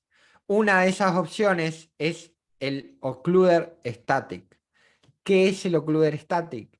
El occluder es una técnica de performance que lo que hace es que no hace la llamada drawcal de las cosas que la cámara no está mirando. O sea, si no te veo, no existo. Esa sería la técnica de optimización. O sea, si no estás mirando eso, eso no existe. Entonces significa que no tenés que hacer la llamada drawcall para ese objeto. ¿Cómo se hace? Se hace un mapa de occlusion. ¿Cómo se hace el mapa de occlusion? Se viene acá a Window, se viene acá a Rendering, se viene acá a la opción Occlusion Cooling y les va a salir esta opción acá. Entonces, una vez que hacen esta pestaña acá, van a la pestaña Bake. Ustedes pueden configurar esto, qué tanto va a ser qué tan pequeño puede ser el objeto que vas a ocultar, pueden también hacer una configuración adicional que si a usted le interesan hacer rendijas para puertas, por ejemplo, o ver a través de una cerradura, el Occlusion Cooling también se puede utilizar para hacer mecánicas de juego. Por defecto es una técnica de performance, pero también hay casos donde se puede utilizar Occluder para hacer mecánicas de ocultación, o sea, para hacer desaparecer elementos, o la típica es para hacer desaparecer un mesh render en específico. Es decir, si hay una pared que está enfrente tuyo, vos podrías marcar esa pared en algún momento para omitirla y para ver más allá de la pared. Son casos específicos, no todos los videojuegos lo tienen.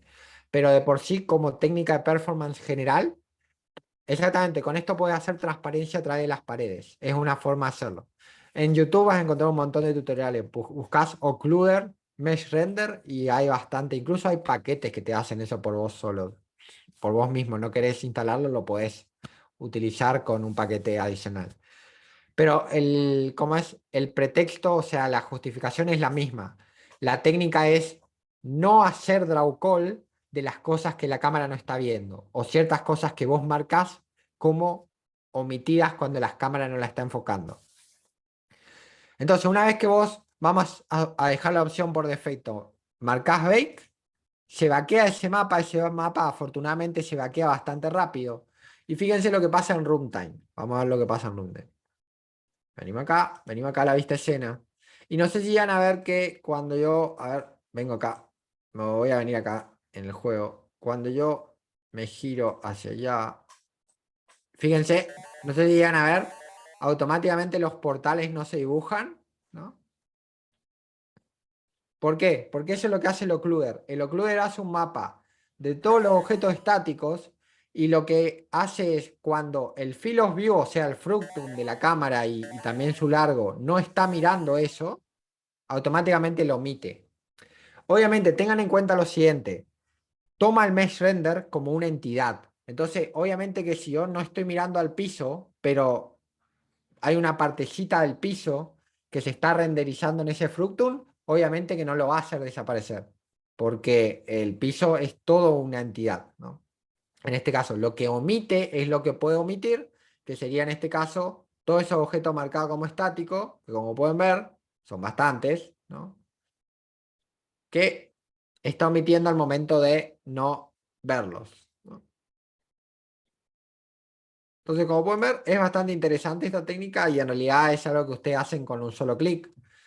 Lo que hacen es vienen acá, Window, ¿no? Buscan en Rendering, Occlusion, marcan acá en Bake, ¿no? Vaquean el mapa y listo. Y ahí ya tienen su primer occluder. Esto se puede customizar, incluso pueden customizar la visualización, ¿no? Entonces es conveniente en ese caso. No, el piso está como estático. A lo que me refería con esa explicación, José, es que, fíjate esta cuestión. El piso, obviamente, lo marcas como estático. A lo que me refiero es que, fíjate que no llega a omitir el piso. ¿Y por qué no llega a omitir el piso? Porque en realidad hay una parte del fructum que sería cómo funciona el occluder. El fructum sería la cámara. Hay una parte de la cámara, que no sé si se ves, es un trapecio, que mira al piso. No es que te hace desaparecer. A ver, vamos acá.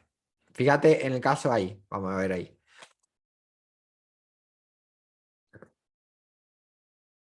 Ahí. No es que te hace desaparecer esta parte del piso porque no la estás mirando, porque en realidad sí estás mirando esta parte del piso acá. Entonces no es que divide un mesh render y te hace desaparecer una parte. No, te hace desaparecer las entidades que no ves por completo. Como por ejemplo, esto acá, que ahí había un portal, fíjate que desapareció. Incluso si empezás a rotar hacia el otro lado y no ves el portal, lo hace desaparecer completamente. Pero el piso no lo hace desaparecer. ¿Por qué? Porque en realidad siempre estás mirando una parte del piso. Entonces no hace desaparecer la parte del piso trasera, o sea que está por detrás de la cámara. Esto funciona a nivel de mesh render, eso es lo importante. Entonces hace desaparecer los objetos cuyos mesh render no están enfrente de la cámara, ¿no? Entonces, más o menos se entendió esa técnica. ¿Alguna duda acerca de su implementación? ¿Y en qué varía? Bueno, lo que varía particularmente es si ustedes vienen acá de vuelta, testean con análisis, frame debugger, enable, van a ver que bajaron considerablemente las llamadas a draw. ¿Por qué? Porque no se está dibujando algunos elementos que tienen que ver con lo que se está mirando. Y si mirás arriba, entonces aparece el piso. Ese es el tema. Si vos mirás muy arriba, el Fructum lo que va a hacer es que no va a tocar el piso, entonces lo desaparecería. Entonces ahí depende el tipo de juego que estés utilizando, ¿no? Se supone que técnicamente no, ¿cómo es? Fíjate, ahora también vamos a cambiar acá a ver el juego Disable acá. Y como pueden ver, ahí hay 46 llamadas draw, lo cual está bastante bien, solo por, vamos de vuelta, acá, y lo activamos. Y como pueden ver, ahí tuvieron 37 llamadas. Entonces se optimiza bastante, que es básicamente lo necesario. Y si se mira hacia arriba, entonces se cae al infinito. Técnicamente no, porque vos vas a colisionar con eso. O sea, vas a colisionar y el momento de colisiones, la cámara va, el fructum de la cámara lo va a tocar. O sea, vas a colisionar, técnicamente va a estar mirando para arriba, pero lo que no se hace es no se renderiza, no se dibuja, ¿entendés? Pero la colisión la vas a tener igual.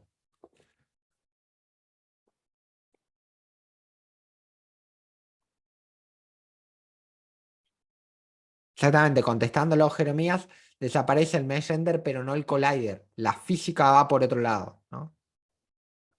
Entonces, eso es lo importante. Igualmente, de vuelta a lo mismo. No recuerdo un juego donde el ángulo de la cámara sea 180 grados hacia arriba. Salvo que sea un juego de simulación donde tengas algo que con lo que estés volando y ahí capaz, en ese sentido, bueno, si pasaste el piso, obviamente que no se dibuja, ¿no? Claro, de hecho, fíjate, mirá, fíjate acá que vos, mirá, ahí están las palas. Yo no veo las palas en algún momento y las palas desaparecen, pero las palas están ahí y fíjate esa pala que va allá.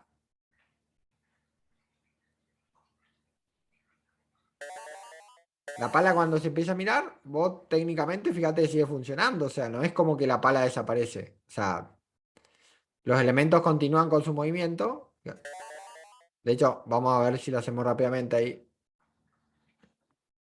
Desaparece. Y de hecho, fíjate que la pala igual me sigue pegando, por más que haya ignorado la pala, me pegó igual, porque técnicamente lo que está pasando es que el mesh render no se dibuja, pero la pala ya se disparó. Por más que bote de vuelta y mira hacia otro lado, el proyectil ya te lo tiraron, ¿no? Entonces se entiende eso, el daño ahí se aplicó, no sé si se llegó a ver. Exactamente, es correcto, Jonathan. Lo que hace es no se dibuja el mesh render. O sea, todo el resto de las simulaciones siguen ocurriendo. Exactamente, me gusta esa interpretación de Matías. Es como decir render, mesh render, enable false. Es como sería como desactivar el componente, ¿no? Y obviamente que esto lo que hace es optimiza las llamadas draw calling. Fíjense, incluso las partículas siguen funcionando, ¿eh? No es como que paró todo, o sea, sigue todo como.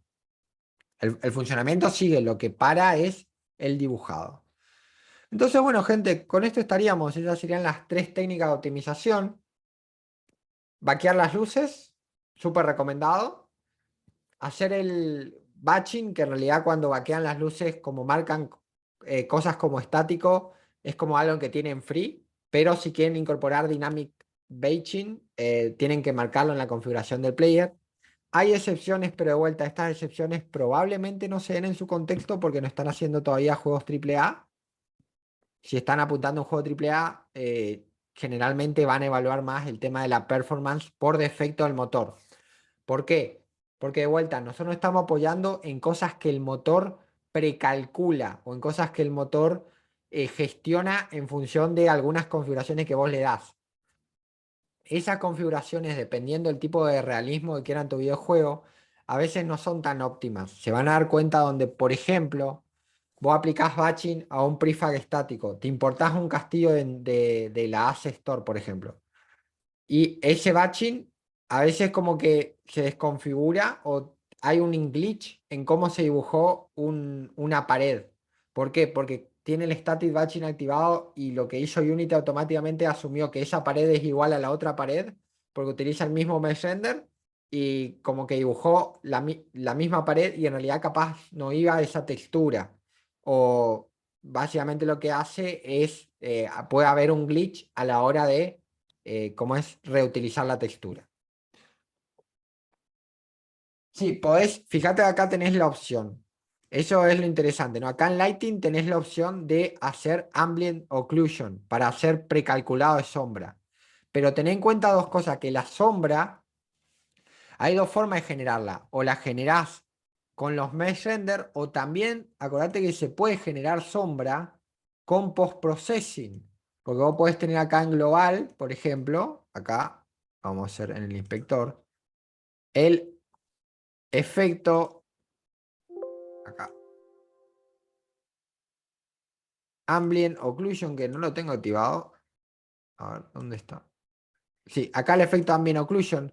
Y este efecto también genera sombra. Y esta sombra es independiente del vaqueo de luces. O sea, es una sombra generada que se genera con el Ambient Occlusion. O sea, no tiene nada que ver con el vaqueo de luces. Entonces, dependiendo del tipo de juego que vos quieras, quizás podés no tener la sombra en el, ¿cómo es?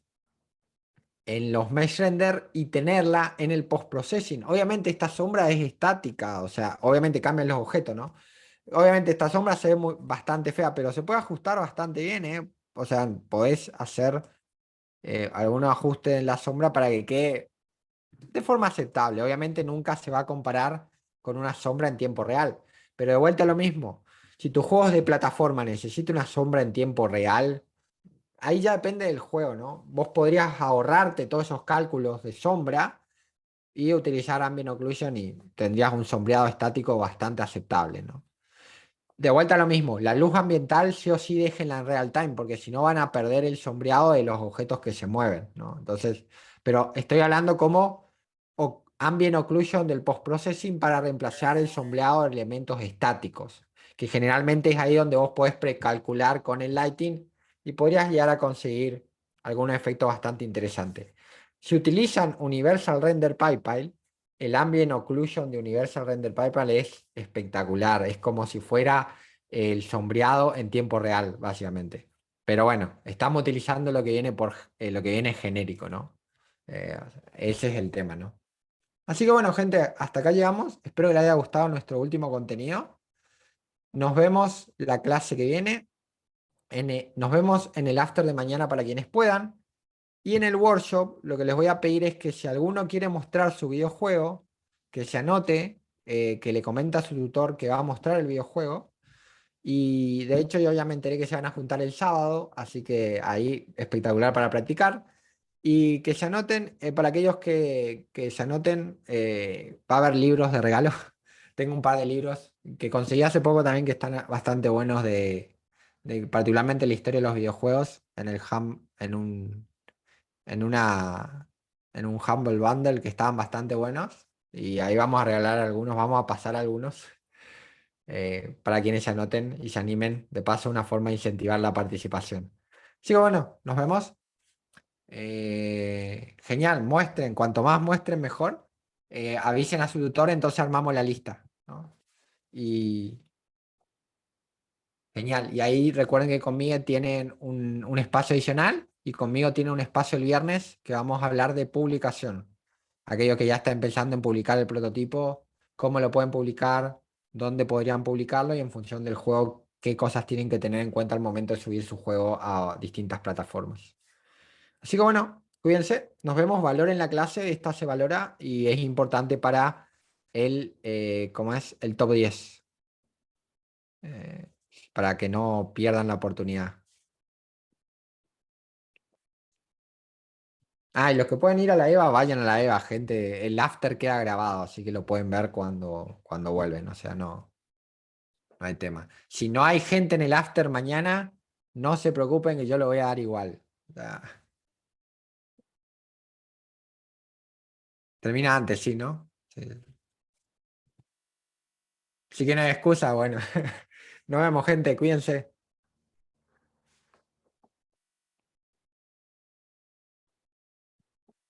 Nos vemos.